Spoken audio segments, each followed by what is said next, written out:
వాళ్ళు వచ్చిన మొదటి సీజన్లోనే ఛాంపియన్స్ అయ్యారు, సెకండ్ సీజన్లో రన్నర్స్ అప్ అయ్యారు, థర్డ్ సీజన్లో 8th పొజిషన్లో వచ్చారు, 4వ సీజన్లో 3rd పొజిషన్లో వచ్చారు. నేను మాట్లాడుతున్న టీం గుజరాత్ టైటన్స్. మరి ఈ సీజన్లో వాళ్ళ ప్రదర్శన ఎలా ఉండబోతుంది, వాళ్ళ ప్లేయింగ్ 12 ఏంటి, ఆప్షన్లో వాళ్ళు చేసుకున్న పిక్స్ ఏంటి, స్ట్రెంగ్స్ అండ్ వీక్నెసెస్ అన్నీ కూడా కవర్ చేయబోతున్నాను.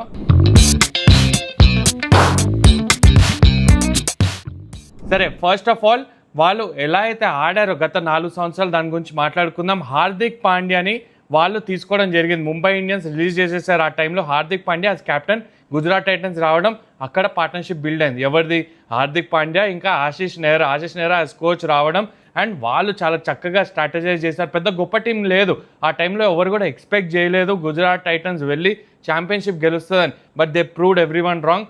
ఏంటి అంటే హార్దిక్ పాండ్యాని రిలీజ్ చేశారు. ముంబై ఇండియన్స్ ట్రేడ్ చేసుకుంది, హార్దిక్ పాండ్యాని తీసేసుకున్నారు. Gujarat Titans were ready to leave Hardik Pandya for whatever reasons it may be.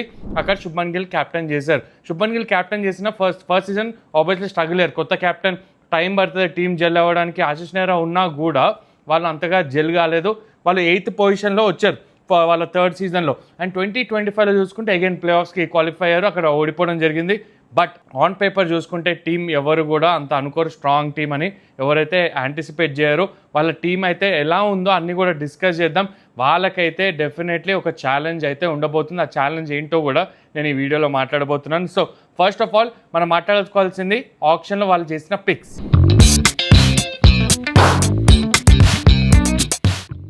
ఆప్షన్లో వాళ్ళు చేసిన పిక్స్ ఏంటంటే, ఫస్ట్ మేజర్ బై వాళ్ళు చేసింది జేసన్ హోల్డర్ని 7 crores కొనడం.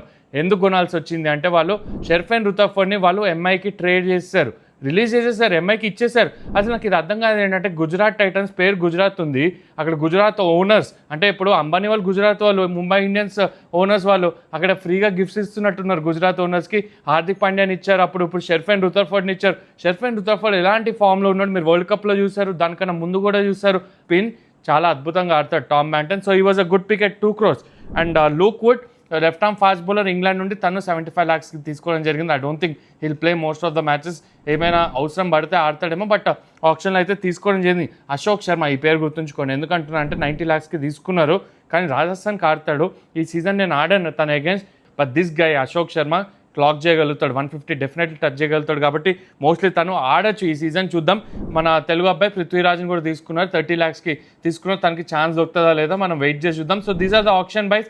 ఆప్షన్లో వాళ్ళకి ఎక్కువ గ్యాప్స్ ఫిల్ చేయాల్సిన అవసరం లేదు. ఇన్ ద సెన్స్ వాళ్ళు కోర్ రిటైన్ చేసుకున్నారు, వాళ్ళ కోర్ మంచి కోర్ కాదా అది కూడా డిస్కస్ చేద్దాం. బట్ వాళ్ళు మేజర్ బై అయితే జేసన్ హోల్డర్, అది టిక్ అయితే పెట్టేశారు. ఏదైతే స్లాట్ వాళ్ళకి అవసరమో, రూథర్ఫర్డ్ ఏదైతే గ్యాప్ వదిలాడో అక్కడ వాళ్ళు జేసన్ హోల్డర్ని ఫిల్ చేసే ప్రయత్నం అయితే చేస్తారు. సో నెక్స్ట్ విషయానికి వచ్చేసరికి వాళ్ళ స్ట్రెంగ్స్ ఏంటి, జీటీ స్ట్రెంగ్స్ ఏంటి వాళ్ళ టీంది ఒకసారి మాట్లాడదాం.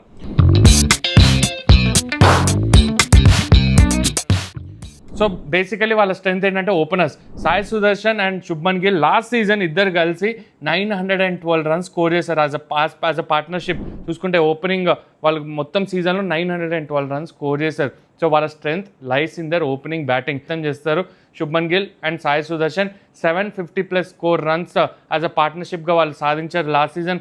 అద్భుతమైన ఫామ్లో ఉండే ఇద్దరు కూడా, కానీ ఆ బ్రాండ్ ఆఫ్ క్రికెట్ పనికి వస్తుందా, we have to wait and watch. ఎందుకంటే మనం T20 క్రికెట్ ఎలా వెళ్తుందో చూస్తాం, అందరు కూడా 4లు 6లే ఇష్టపడతారు. అండ్ ఆ టీమ్స్ సక్సెస్ఫుల్ కూడా. Suppose Gujarat Titans against 230, 240 better అనుకోండి, వీళ్ళు ఇలాంటి స్టార్ట్ ఇస్తే ప్రెషర్ అంతా మిడిల్ ఆర్డర్ మీద పడుతుంది.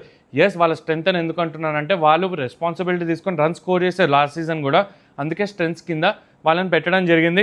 ఇంకొక స్ట్రెంత్ వాళ్ళకి ఏంటి అంటే టాక్టిక్స్ ఆఫ్ ఆశీష్ నెహ్రా, డౌటే లేదు. ఎందుకంటే మీరు ఆన్ పేపర్ టీం చూసుకుంటే ఎవరు కూడా లాస్ట్ సీజన్ కూడా ఎక్స్పెక్ట్ చేయరు వాళ్ళు క్వాలిఫై అవుతారని ప్లే ఆఫ్స్కి. దానికి ముందు రన్నర్స్ అప్, దానికి ముందు ఛాంపియన్షిప్ గెలవడం. సో ఇవన్నీ కూడా ఆశీష్ నెహ్రాకి చాలా క్రెడిట్ ఇవ్వాలి. తను నార్మల్ కోచ్ లాగా కాదు, is like a football coach. Manager ఎట్లా అంటే అక్కడ నించొని మొత్తం టాక్టిక్స్ అని చెప్తుంటాడు, ఆశీష్ నెహ్రా కూడా అంతే. బౌండరీ లైన్ దగ్గర నించొని మెసేజ్ పంపిస్తుంటాడు, ఎవ్రీ ఓవర్ క్యాప్టెన్తో మాట్లాడుతుంటాడు. ఆన్ ఫీల్డ్ స్ట్రాటజిక్ టైమ్లో చాలా యానిమేటెడ్గా కనిపిస్తారు. So Ashish Nehra is a strength for them. మీరు ఏదైనా అనుకోండి రిజల్ట్స్ మాట్లాడతాయి, అందుకని ఆశీష్ నెహ్రా రిజల్ట్ ఇచ్చాడు. కాబట్టి వాళ్ళ టీమ్ స్ట్రెంగ్త్ ఎవరు అంటే వాళ్ళ కోచ్ ఆశీష్ నెహ్రా అని చెప్తాను. సో ఎక్కువ స్ట్రెంగ్స్ ఏం లేవు, ఎందుకంటే నేను వీక్నెస్ గురించి మాట్లాడితే వీక్నెస్ ఎక్కువ కనిపిస్తుంది నాకు వాళ్ళ స్ట్రెంగ్స్ కన్నా. They are underrated team, దాంట్లో డౌట్ లేదు. కానీ వీక్నెస్ ఏముందో నేను మాట్లాడతా వినండి.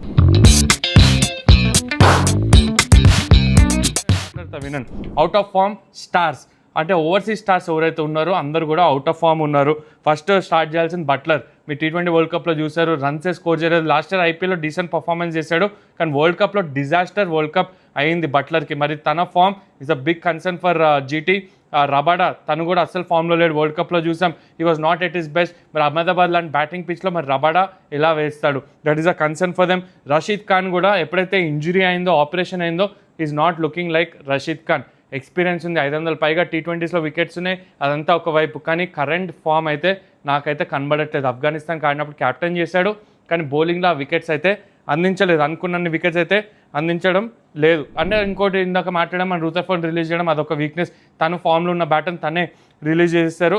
Middle order is definitely week, దాంట్లో డౌటే లేదు. టాప్ ఆర్డర్, టాప్ 3 తర్వాత మిడిల్ ఆర్డర్లో వాళ్ళు చాలా గ్యాప్స్ కనిపిస్తున్నాయి. తర్వాత ఫినిషింగ్లో మేబీ హోల్డర్ ఇంకా టివాటియా ఉంటారేమో, కానీ ఆ మిడిల్ ఆర్డర్లో ఎవరు కన్సాలిడేట్ చేస్తారు ఆర్ ఎవరు ఆ ఫైర్ పవర్ అందిస్తారు, అవి కూడా డిస్కస్ చేయాలంటే మనం నెక్స్ట్కి వెళ్ళాల్సిన టాపిక్ ఏంటి, ద ప్లేయింగ్ 12.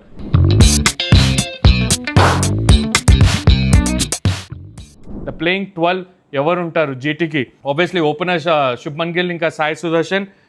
సో బట్లర్ని I'm still keeping it number 3. ఇప్పుడు మీరు ఒక్కసారి ఫామ్లో ఉన్న బ్యాటర్స్ని ఆడిపియాలా, లేకపోతే మీకు నోన్ స్టార్స్ని ఆడిపియాలా, దట్స్ ద డైలమా. ఎందుకంటే వాళ్ళ దగ్గర టామ్ బ్యాంటన్ కూడా ఉన్నారు, గ్లెన్ ఫిలిప్స్ కూడా ఉన్నాడు. మరి ఎవరిని ఆడిపియాలి నెంబర్ 3లో అంటే I still go with Butler. At least first half of the season Butler వైపే వెళ్తారని నాకు అనిపిస్తుంది. సో ఎట్ నెంబర్ 3 ఇంకా బట్లర్లోనే పెట్టా. వాషింగ్టన్ సుందర్ మీకు గుర్తున్నట్టయితే లాస్ట్ ఇయర్ కొంచెం ముందుకు వచ్చి రన్ స్కోర్ చేశాడు, అండ్ బౌలింగ్ కూడా వేయగలుగుతాడు 2-3 ఓవర్లు. కాబట్టి I'll keep Washington Sundar floating బ్యాట్స్మెన్గా పెడతాను at number 4 or 5, 6, 7 depending on the situation. So Washington Sundar ఇప్పటికైతే number 4. I will definitely play Glenn Phillips. తను బౌలింగ్ అంటే బౌలింగ్ వేయగలుగుతాడు, బ్యాటింగ్ చేయగలుగుతాడు. ఎలాంటి బ్యాటింగ్ చేయగలుగుతాడు మనం వరల్డ్ కప్లో కూడా చూసాం, గతంలో ఇండియా అగేన్స్ట్ కూడా చూసాం. ఫీల్డింగ్లో 100% రన్స్ సేవ్ చేస్తాడు, క్యాచెస్ పడతాడు. గ్లెన్ ఫిలిప్స్ని వాళ్ళు ఆడిపియాలి 100%. నేనైతే ఆడిపిస్తాను, నా టీంలో అయితే ఉన్నాడు Glenn Phillips. Shahrukh Khan at number 6, తను వచ్చి ఆ ఫైర్ పవర్ అందించగలుగుతాడు. అండ్ జేసన్ హోల్డర్, దాని తర్వాత ఫినిషింగ్ టచెస్ రాహుల్ టివాటియా. 6, 7, 8లో Shahrukh, Rahul Tewatia and Jason Holder ఆ ఫినిషర్స్గా నా టీంలో అయితే ఉంటారు. Rashid Khan at 9. See the batting depth పెట్టుకోవాల్సిందే, ఎందుకంటే మీ దగ్గర అంత ఫైర్ పవర్ ఎవరైతే నోన్ హిట్టర్స్ లేనప్పుడు బ్యాటింగ్ డెప్త్ అయితే పెట్టుకోవాలి. అందుకనే Rashid Khan at number 9, Siraj at number 10, Prasidh at number 11.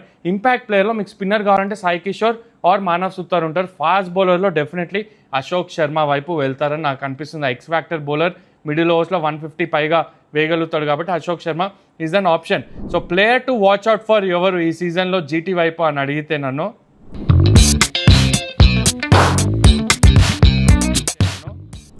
Definitely player to watch out for is Jason holder అని చెప్తాను. ఈజ్ ద కీ ప్లేయర్, ఎందుకంటే మీరు టాప్ ఆర్డర్, లోవర్ ఆర్డర్ మధ్యలో ఎవరైతే హోల్డ్ చేస్తారో ఎక్స్పీరియన్స్ ఉంది తన దగ్గర.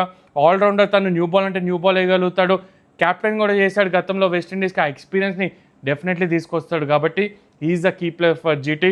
తను ఎలా పర్ఫామ్ చేస్తాడు అనేది చాలా ఇంపార్టెంట్. నేను రబడాన్ని పెట్టలేదు మీరు ప్లేయింగ్ లెవెన్లో గమనిస్తే, అందుకనే Jason holder has to take that responsibility. Is my player to watch out for.